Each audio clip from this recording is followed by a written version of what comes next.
हाय आर्मीज, आपका स्वागत है मेरे YouTube channel BTS Korean army त्रिपाल इन भोजपुरी सॉन्ग। तो आज मैं मायू ऑब्सेस माफिया का पार्ट 8 स्टार्ट करूँगी। तो चलिए स्टार्ट करते हैं। पिछले पार्ट में हमने देखा था कि जेके लिफ्ट में बंद हो गई थी और वो बहुत ज़्यादा ही परेशान हो रही थी।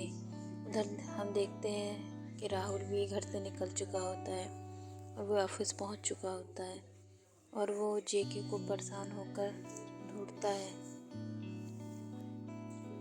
उसने गेट कीपर से भी पूछा था तो उसने कहा कि अभी मैम नीचे नहीं आई है, वो ऊपर ही है। वो पूरी बिल्डिंग में उसे ढूंढता है लेकिन वो नहीं मिलती है। राहुल इधर परेशान होकर जेके को ढूंढ रहा होता है और उसे नहीं मिलती है। तभी हम देखते हैं कि किम तोहन भी ऑफिस में आता है क्योंकि उसे कोई ज़रूरी फाइल लेनी होती है। तभी वो जब एंट्री करता है उसमें तो देखता है कि जेके की एंट्री नहीं होती है। तो वो गेट कीपर से पूछता है कि अभी जेके गई नहीं। तो वो कहता है नो सर, राहुल सर उन्हें लेने आए हैं, काफ़ी रात हो गई थी।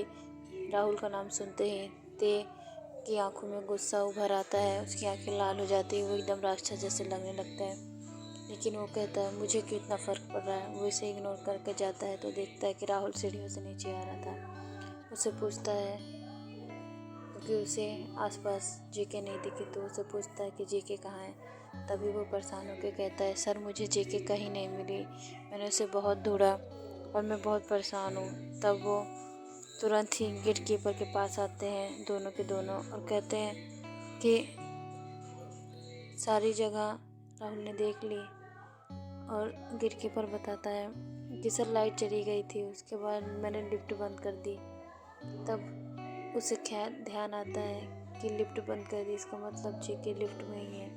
तभी बहुत तेज़ ही लिफ्ट में जाता है और राहुल जो है फिर से पूरे फ्लोर में ढूंढता है। लेकिन तभी जब उस लिफ्ट के पास पहुंचता है जिसमें जेके थी तब वो उसे बुलाता है। जेके कहती है सर मुझे बचा लीजिए, मैं अंदर ही हूँ, मुझे बहुत घुटन हो रही है, अब मैं यहाँ पे बिल्कुल भी नहीं रह सकती। तब ते भी बहुत ज़्यादा घबरा जाता है और वो भी कहता है कि ठीक है मैं तुम्हें बचा लूँगा, तुम घबराना बिल्कुल नहीं। तब वहाँ पे राहुल भी आ जाता है और कहता है सर उसे फोबिया है, वो बंद जगहों पे नहीं रह सकती है, उसकी सांसें फूलने लगती हैं। तभी ते उसे ऑर्डर देता है कि जाओ और प्यून से कह दो कि जाके ऑन करे लाइट्स, लिफ्ट ऑन करे। तभी राहुल जल्दी से जाता है और यहाँ पे जेके भी होश हो चुकी होती है। ते उसे बुलाता रहता है लेकिन कोई वॉइस नहीं आती। तब वो कहता है ये दोनों पता नहीं क्या करने लगे हैं, जल्दी से ऑन भी नहीं कर सकते हैं। कुछ ही देर बाद प्यून ऑन कर देता है लाइट्स और लिफ्ट भी ऑन कर देता है और ते जल्दी से जब लिफ्ट खुलती है तो अंदर जाता है और जेके को उठाने की कोशिश करता है लेकिन जेके नहीं उठ रही थी और उसे बहुत हिलाता है।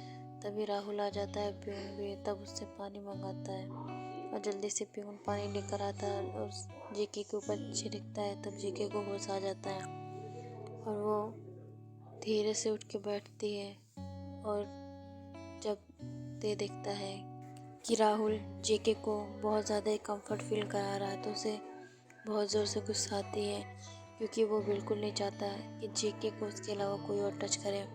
लेकिन राहुल उसका दोस्त था तो वो उसकी केयर क्यों ना करे, उसका बेस्ट फ्रेंड था, वो उसे पानी पीने के लिए देता है। इधर ते बहुत ज़्यादा गुस्सा हो रहा था और जेके सबसे कहती है कि मैं बिल्कुल ठीक हूँ और वो राहुल के साथ जाने लगती है। लेकिन ते उसका हाथ पकड़ के अपनी ओर खींच लेता है और जेके और राहुल का हाथ छुड़वा देता है। तभी राहुल कहता है मैं नहीं सर, हमें दोनों एक ही जगह पे रहते हैं, हम दोनों साथ में ही जाएंगे, साथ में ही आए थे। तब ते कहता है नहीं मैं इसे छोड़ दूंगा, तुम टेंशन मत लो, तुम जा सकते हो घर। पर राहुल कहता है नो सर, हम दोनों साथ में चले जाएंगे। पर ते नहीं मानता है और उन दोनों की नज़दीकियाँ बर्दाश्त नहीं होती है, उसे जलन होती है।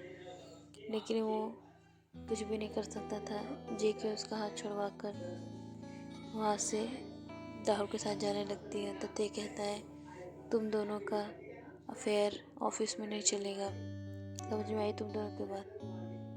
तब राहुल जब ये सुनता है तो फिर जेके से कहता है तुम कार में जाके बैठो, मैं अभी आता हूँ। तब वो वापस दे के पास आता है और कहता है सर, पहली बात तो हम दोनों बेस्ट फ्रेंड हैं, और अगर फ्यूचर में हम में अगर प्यार होगा तो ऑफिस के काम से इसे दूर ही रखेंगे, और आप टेंशन मत लीजिए, आपके ऑफिस का माहौल हम लोग कभी नहीं ख़राब करेंगे। इतना कहकर राहुल जेके के पास चला जाता है। धत्ते गुस्से से आग बबूला हो जाता है। उसकी आंखों में खून उतर चुका होता है, क्योंकि यहाँ पे किसी को नहीं पता था कि ब्लैक डेविल की इम्तिहान है। और वो खुद से कहता है तुमने ये अच्छा नहीं किया, तुमने ब्लैक डेविल से इस तरह से बात की, तुम्हें पता भी है तुम किसके सामने इस तरह से जबान लड़ा के गए हो। उधर राहुल और जेके दोनों ही घर पहुँच जाते हैं और राहुल जेके को बेड पे लेटाकर उसे खाना वाना दे देता है। तब राहुल जेके से कहता है तुम ठीक हो ना, तुम आराम करो। तो जेके कहती है ठीक है। तब जेके आराम करती है, उसे जल्दी नींद आ जाती है, वो सो जाती है। इधर राहुल भी अपने रूम में जाकर सो जाता है। अब सुबह होती है। ते को जिमिन फ़ोन करता है और कहता है कि सर हमें जापान जाना है, कुछ बिजनेस मीटिंग है और बहुत इम्पोर्टेंट है। तब ते कहता है ठीक है। ते जल्दी से जेके को कॉल करता है, जो ऑफिस की तरफ ही आ रही होती है क्योंकि ऑफिस का टाइम हो गया था। और ते जेके से कहता है तुम जल्दी से अपनी पैकिंग कर लो, क्योंकि आज हम जापान जाएंगे, 9:30 बजे की फ़्लाइट है। तो वो कहती है तो सर रात के ना तो बहुत टाइम है, हम आराम से पैकिंग कर लेंगे। तब जेके से ते कहता है सुबह, और तुम इतनी स्टूपिड क्यों हो, सुबह की पैकिंग जल्दी जाके करो, सुबह ही हमें निकलना है। अब जेके बहुत ज़्यादा शॉक हो जाती है और वो राहुल के साथ ही निकलने वाली थी। तभी इससे कहती है तू जा, मैं जापान जा रही हूँ, अगर नहीं गई तो फिर दिक्कत हो जाएगी। वो पहले तो सोच रही थी कि ते उसे नहीं ले जाएगा, क्योंकि वो सोच रही थी कि ते अगर अकेले जाएगा तो उसे बहुत ही अच्छा होगा। वो बहुत ज़्यादा खुश हो रही थी, लेकिन अगले ही पल ते ने उसकी एक्साइटमेंट और खुशी दोनों ही छीन ली और उससे कहा कि तुम भी मेरे साथ जाओगी। अब जेके कुछ भी नहीं कह सकती थी, क्योंकि उसके बॉस का ऑर्डर था। अगर वो चाहती तो वो नौकरी छोड़ देती, लेकिन उसे 5 करोड़ रुपए देने होते देखो।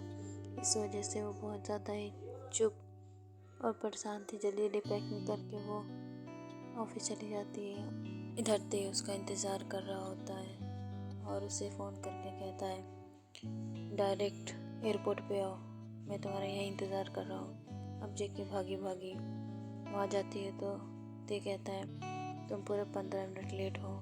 तो ते कहती है इसमें आपकी ही गलती है, आप ही ने मुझे सही टाइम पे नहीं बताया, थोड़ा जल्दी बता देता तो जल्दी मैं तैयार होकर जल्दी निकलती। अब ते को गुस्सा आता है और वो कहता है अब तुम्हें मैं ही ये सब बताऊँ, तुम्हें शेड्यूल नहीं पता है। तो जेके कहती है मुझे शेड्यूल पता है, और ये जापान जाने वाला प्लान आपने जल्दी बनाया है, ये शेड्यूल में नहीं था। अब मैं अपनी ड्यूटी अच्छे से जानती हूँ और मुझे सब पता है कि कब क्या शेड्यूल है आपका, लेकिन अचानक शेड्यूल बदल देंगे तो इसमें मैं क्या करूँ।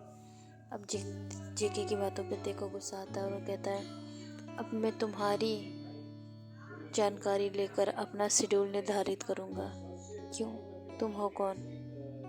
तो जेके कहती है मैंने ऐसा नहीं कहा, लेकिन अगर आप कुछ चेंजिंग कर रहा है तो मुझे ज़रूर बताइए। अब जेके की बातों पे ते को गुस्सा आता है, लेकिन वो कुछ कह भी नहीं सकता था, क्योंकि गलती सच में उसी की है।